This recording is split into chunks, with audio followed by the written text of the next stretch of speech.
Everyone, we're here, we're back, and today I'm going to be talking a little bit about Tati's video that she put out recently and just my general thoughts on it, and also just an update on Shane and what he's been doing and the things that have been happening regarding his channel.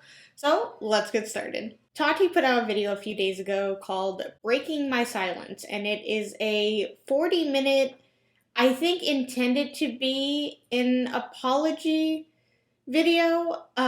She says a lot of, in my opinion, a lot of nothing and takes no blame whatsoever for the situation that happened last May with James Charles. Her video that she made last May called Bye Sister is what started this whole, what is now known as Dramageddon. So, towards the beginning of the video, she says this. Look further into yourself and your own opinions and don't follow the herd. Follow your heart, really. Because I thought I was following mine, but I was listening to the wrong people. He says, don't follow the herd. Do what you believe is right. Follow who you believe is right, even though her video is the one that skyrocketed this whole, targeting James. And then she says that, well, I was also one of those people, listening to others. So it's like, as we were, I'm not saying everybody, but as a general audience, they followed what Tati said while she's also following, apparently, what others were telling her.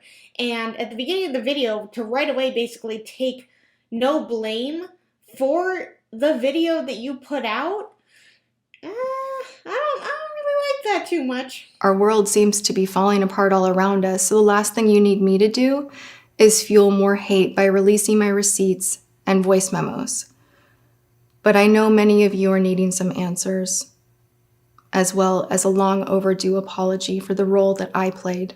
She did say at the beginning of the video that she has to be kind of cautious about what she says and how she says it, and she's let her legal team go over what she is sharing in this video because she doesn't want to say the wrong thing or, I guess, admit too much because there could be a pending court case. I don't know if she's planning to sue someone in the future, but she is cautious about it. The one thing I just don't like that she said is that she's like, the last thing I need to do is share my voice memos and receipts. And unfortunately, in the world that we're at today, we need physical proof of things to be able to, believe people or not believe them. It's like, if you can show proof, that's what we want. So it's like, don't even mention that if you can't share it. It's like, I have proof that would really show that maybe I wasn't to blame in all this, but I can't show you that. You just have to take me by my word. I'm a little, I really just think that if just don't say it. If you can't admit to showing something or you don't want to or legally you can't, just don't even mention that you have it and then people won't question it. But I can understand because she did admit at the beginning of the video that she legally cannot say a lot of stuff, so she's really probably had to hold back a lot in this video, more than likely. And the part where she says, I owe, there's an overdue apology. And here's the thing, is that this video is coming over a year after everything happened.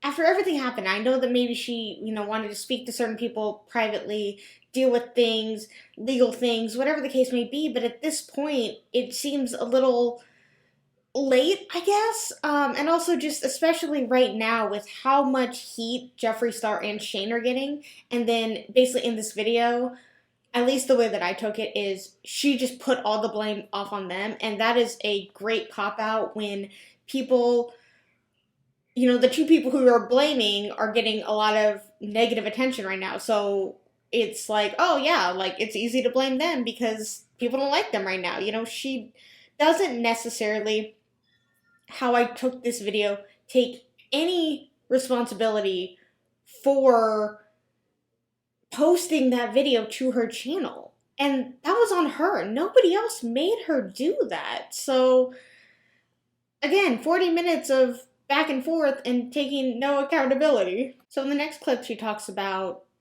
her friendship with James and just kind of slightly how the downfall to the Bye Sister video began. She does admit to knowing James and meeting him in 2016, and when she made the video, it was in 2019, so she had known him for, 2.5, maybe 3 years by the time she made this video. So she knew him as a 16-year-old kid and then is making this video about a 19-year-old kid. And I don't know about you guys, but from 16 to 19, a lot happens and a lot changes. And especially, like, for him, fame, I guess it's fame. It's fame. You know, with YouTube, I think it's kind of iffy if you want to say fame or not. It all depends. But he really started to grow, and his channel blew up like crazy. So, yeah, he's going to change and be a little bit different. So, anyways, she says this. In the past, if I was upset, it never lasted long. He is gifted with turning pain into strength, and I've always admired that. However, prior to the scandal last May, I'd started growing frustrated with what I perceived as a progressing sense of entitlement, and I felt that he was making some detrimental choices that could jeopardize his career and safety. None of my concerns became overwhelming until after I met Shane Dawson. She states how she has been, I guess, annoyed with James in the past, which, again, he's a 16, 17, 18, 19-year-old kid. He's gonna be annoying. You know, it just is what it is. And then she said, like, that my, I guess, annoyance with him wouldn't last long. I always believed in him. And then this scandal happened. Which, to me, all I believe that triggered most of this was when James promoted a direct competitor of hers. And she wants to say, she does say that, like, it upset her, but it's not really, like, the whole reason she made a video. And I don't know, it clearly was a breaking point for her, which I do believe she does say. But if a 19-year-old kid, I know he's your friend, but if a 19-year-old kid is promoting your competitor, instead of blasting him on your YouTube channel, why didn't you just reach out to him privately? Why didn't you just deal with that privately? If you are so close with him and you have known him for so long and you believe that, you know, he can do good and he just makes stupid mistakes, and I know that it hurt her, but that is really no reason to go as far as everything did. She says how she started to see a sense of entitlement in James, and she didn't like that. And, you know, I find it interesting because in this same video, again, it's 40 minutes long, she says a lot, but a lot of nothing at the same time. She says how she wanted to be a positive influence in Jeffree Star's life and, you know, turn him around and change him into a better person. Jeffree was already, I believe, 30-something when they met. James is only 16 when she's meeting him. She can finally be that positive influence in his life, change him, be, you know, a great, you know, influence in his life. And instead of trying to, you know, seeing some, I guess in her mind, in a lot of people's mind, like, you know, to me it's typical teenage stuff, and especially when you give a teenager a lot of money and a lot of power, I say that loosely, she just makes a video and saying, like, this is how I can get him to listen. Instead of being the adult and showing, like, hey, I am seeing this in you. It is not good. It's not how we should deal with these things. And whatever comes of that, comes of that. But instead, she makes a video and that's how she wants to get his attention? That's not how you get somebody's attention. And it just, you know, she can say all she wants that the vitamins are not what caused all this. I believe it is. It was a jealousy thing, and I'm not going to say that Shane and Jeffree maybe didn't have some sort of influence in the video, but no matter what, it was Tati's decision to sit down and make another 40-minute video. So she felt that James always could turn things around. He always did in the past, but this one moment now, all of a sudden, this is the moment that you no longer trust in him as a person or trust him as your friend. And that's where I believe that the whole vitamins thing is really what broke everything. And she probably was planning to make a video and maybe, yeah, speaking to Shane about the video, could that have, I guess, given her the push that she needed to do it? Probably. But either way, It's her channel. It's her speaking. It's her saying all the things that she said. I don't think Shane had anything to do with that. And I don't know. She made the video. She started all of this. And yet she keeps wanting to blame Shane and Jeffrey. And that just bothers me. I made it as a result of all of the poisonous lies that were fed to me by Shane Dawson and Jeffree Star.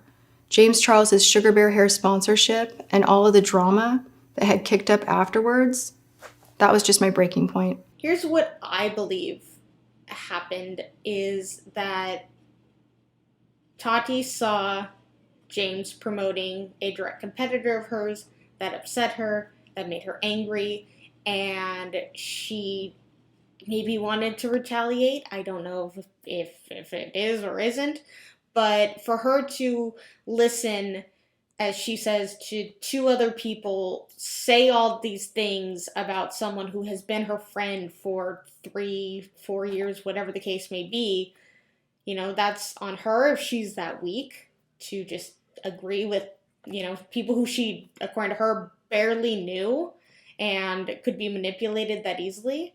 I just think she should have taken some responsibility for the downfall of James during that time. I do not believe that in this video she really does that. Personal opinion. Maybe you see it differently. But I do believe that even if Shane and Jeffrey were telling her these things, she still is the one that made the video. She still had sat down, made another 40-minute video, and hit upload. And she did that. And the downfall of that has been a lot for all of them. And it just shows how powerful these YouTubers are without, I think, realizing the power that they have, or the power that I guess we allow them to have. And this next clip, Tati talks about what she believes is going to happen soon with Jeffree Star. My opinion, he's gonna go off, guys, and I don't think I don't think he will hold back, and I think we need to be prepared to understand that we need to forgive the people that he is holding hostage with veiled threats of exposure. We need to be prepared to forgive them. Otherwise, this won't stop. So prepare to not cancel everyone and give them a chance. It's not right. It is not right to try to trap people into saying things that they wouldn't otherwise say. It's not right. I completely agree with her, is that holding information hostage is absolutely wrong in so many ways.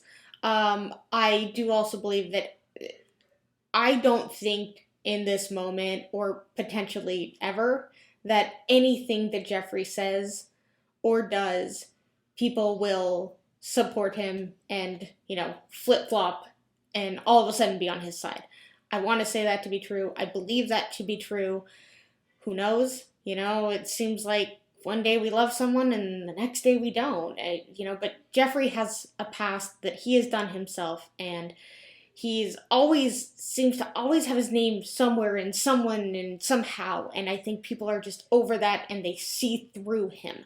He can't use others as his shield anymore. I don't think we will allow that. I was looking back on some of Shane's older videos, and I had remembered a video that him and Jeffrey and James Charles all did together, and there was a specific moment in that video where Jeffree Star says this. I had men tell me, if you ever say anything ever happened between us, I will kill you, or I will hire someone to kill you. You will not make it home on the freeway.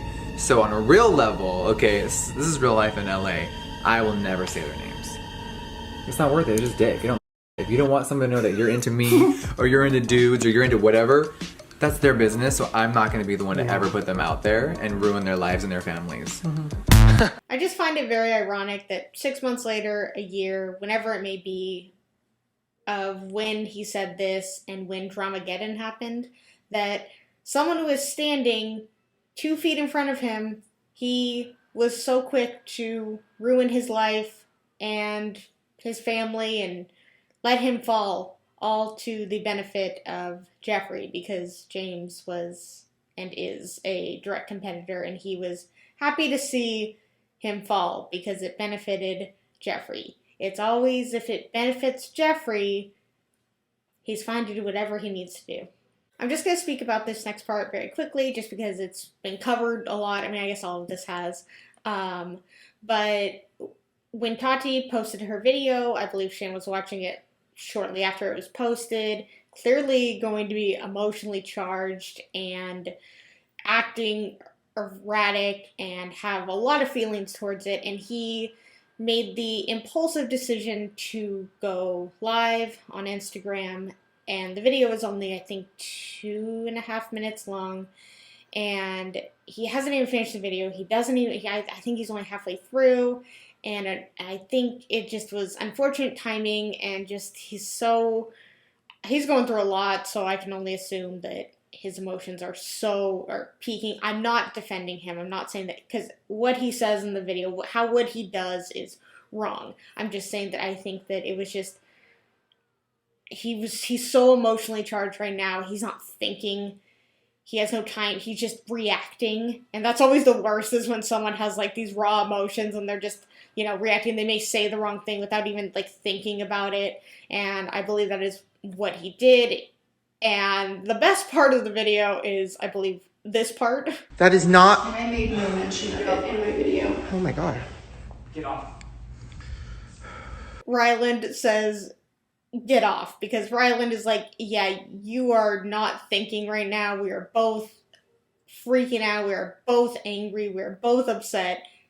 Get off. And that was the best thing that Shane could do in that moment, for sure. And now just concluding on a couple points of things that have been happening with Shane.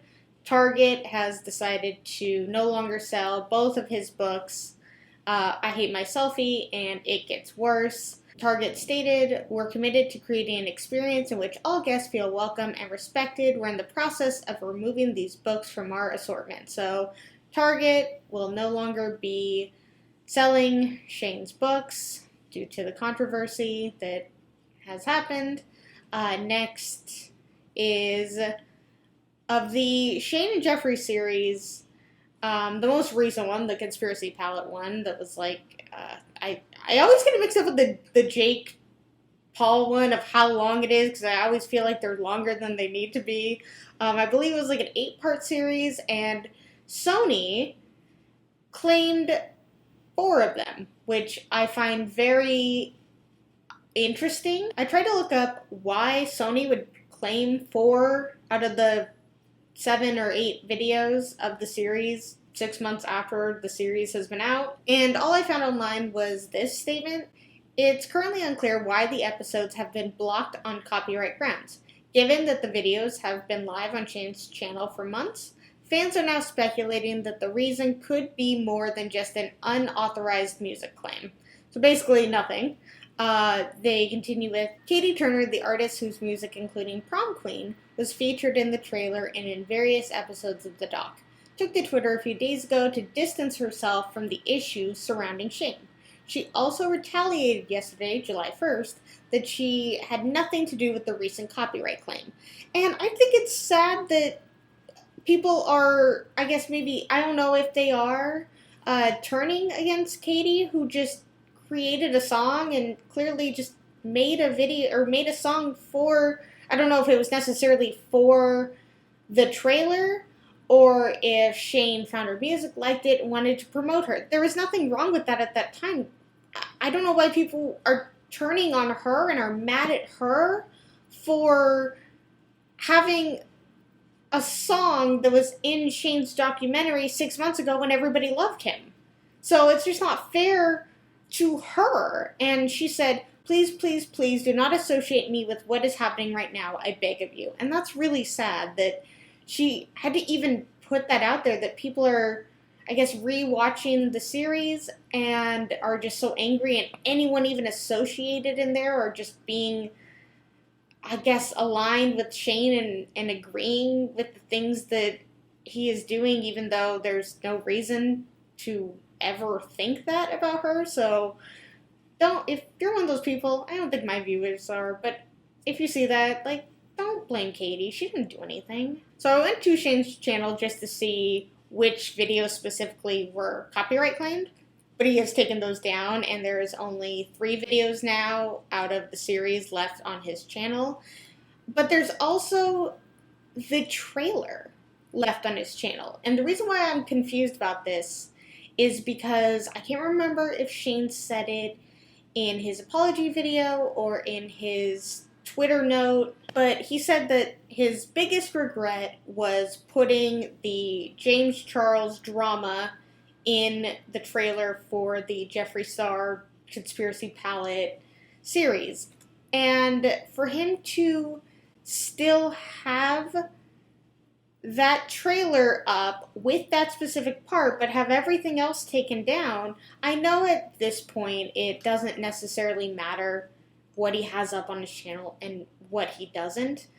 But, you know, if it's your biggest regret, then take that video down as well, because clearly he was looking for drama attention when it came to that part. I do remember seeing that trailer and being like, oh, I want to see, like, Shane's take on all of this, and then he never brought it up in the series, and I think it was kind of, like, definitely clickbaity for sure, and I know a lot of people were upset, and I know at this point it doesn't matter. And the final thing that I'm going to talk about is the fact that Shane's channel has now been completely demonetized. Every single video, no ads, nothing.